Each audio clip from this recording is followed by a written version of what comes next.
اور ایک بار پھر آپ سب کے ساتھ مسجد نبوی سے آپ بھی سوچتے ہوں گے کہ مسجد نبوی میں باجی جان کر کیا رہی ہیں، تو یاد دلاتے چلیں آپ کو کہ سلیس اکیڈمی وہ اکیڈمی ہے جہاں دنیا کے تمام تو نہیں لیکن بہت سارے شعبہ جات پر کام کیا جاتا ہے، جن میں حج و عمرے کا بھی کام ہے۔ ہم حجاج اکرام اور عازمین حج و عمرہ کی خدمت کے لیے بھی تیار رہتے ہیں۔ الحمدللہ سلیس اکیڈمی اپنا ایک حج و عمرے کا گروپ لے کر آتی ہے، اور اس وقت بھی ہم ایک عمرے کے گروپ کے ساتھ مکہ اور مدینہ کی زیارات پر ہیں، مکہ مدینہ کے عمرے کے سفر پر ہیں۔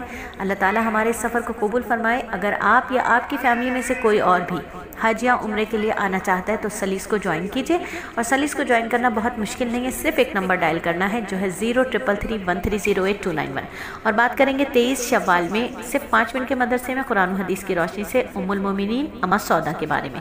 ام المومنین ام سودا آپ صلی اللہ علیہ وآلہ وسلم کی ازواج میں سے ایک تھی، جو قریش کے ایک مشہور قبیلے عامر بن لوئی سے تعلق رکھتی تھی۔ نبوت کے شروع زمانے میں ہی مسلمانوں ہجرت کر کے حبشہ چلی گئی، پھر کئی سال بعد مکہ واپس آئی۔ ان کا پہلا نکاح حضرت سکران بن عمر سے ہوا جو حبشہ کی ہجرت میں ان کے ساتھ تھے، جن سے ایک لڑکا عبد الرحمن بھی پیدا ہوا۔ حضرت سکران کے انتقال کے بعد ام سودا کا نکاح 10 ہجری میں نبی صلی اللہ علیہ وآلہ وسلم سے ہو گیا، لیکن آپ صلی اللہ علیہ وآلہ وسلم سے ان کی کوئی اولاد نہیں تھی۔ حضرت سودا اطاعت اور فرما برداری میں تمام ازواج مطہرات سے بہت ممتاز تھی۔ آپ نے حجۃ الوداع کے موقع پر اپنی تمام بیویوں کو مخاطب کر کے فرمایا کہ میرے بعد گھر میں بیٹھنا۔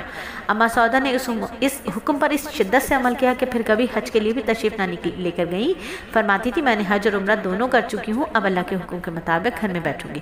اور لقمے کی حفاظت، اللہ کی قدرت، اگر ہمیں کچھ کھانا ہوتا ہے تو ہم کو اپنے ہاتھوں کے ذریعے ہم لقمہ اٹھاتے ہیں، انگلیوں کے چھونے سے احساس ہو جاتا ہے کہ کھانا گرم ہے یا ٹھنڈا، پھر لقمہ منہ کی طرف چلے جاتے ہیں، آنکھیں دیکھ لیتی ہیں کہ کھانے میں کچھ خرابی ہے یا نہیں، آگے آتا ہے تو ناک سے سونگھ لیتے ہیں، کھانے میں بدبو تو نہیں آ رہی، پھر جیسے ہی وہ منہ میں رکھتے ہیں زبان اس کا ذائقہ بتا دیتی ہے، اس کے ٹھنڈے گرم اچھے برے ہونے کا احساس کرا دیتی ہے۔ اتنی حفاظت سے گزر کر ایک صاف لقمہ ہمارے پیٹ میں جاتا ہے۔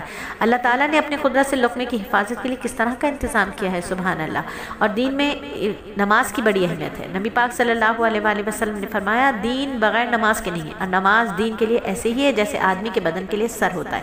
اور ایک سنت کے بارے میں حضرت عبداللہ بن عمر بیان کرتے ہیں کہ نبی صلی اللہ علیہ وآلہ وسلم کے ساتھ عشاء کی نماز فرض کے بعد 2 رکعت سنت پڑھی۔ عشاء کے بعد وتر سے پہلے 2 رکعت نماز سنت پڑھنا سنت مؤکدہ ہے۔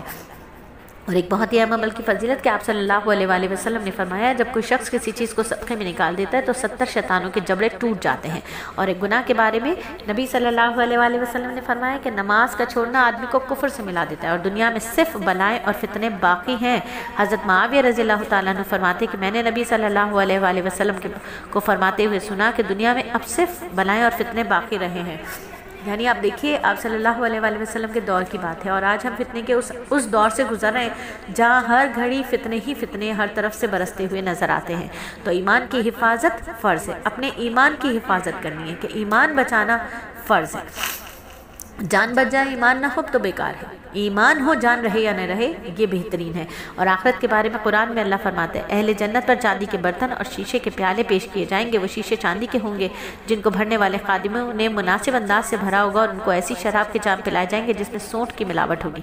اور طب نبوی سے علاج کی بات کریں کہ نبی صلی اللہ علیہ وآلہ وسلم نے فرمایا تمہاری کھجوروں میں بہترین برنی ہے وہ ایسی دوائیں جس میں کوئی نقصان نہیں۔ اور قرآن نصیحت کرتا ہے اے ایمان والو تم اپنے باپ اور بھائی اگر ایمان کے مقابلے کفر کا پسند کرے تم ان کو اپنا دوست نہ بناؤ، اور تم میں سے جو شخص ان سے دوستی کرے گا وہی ظلم کرنے والے ہوں گے۔ الحمدللہ 5 منٹ کا مدرسہ صرف 3 منٹ 55 سیکنڈ میں مکمل ہوا۔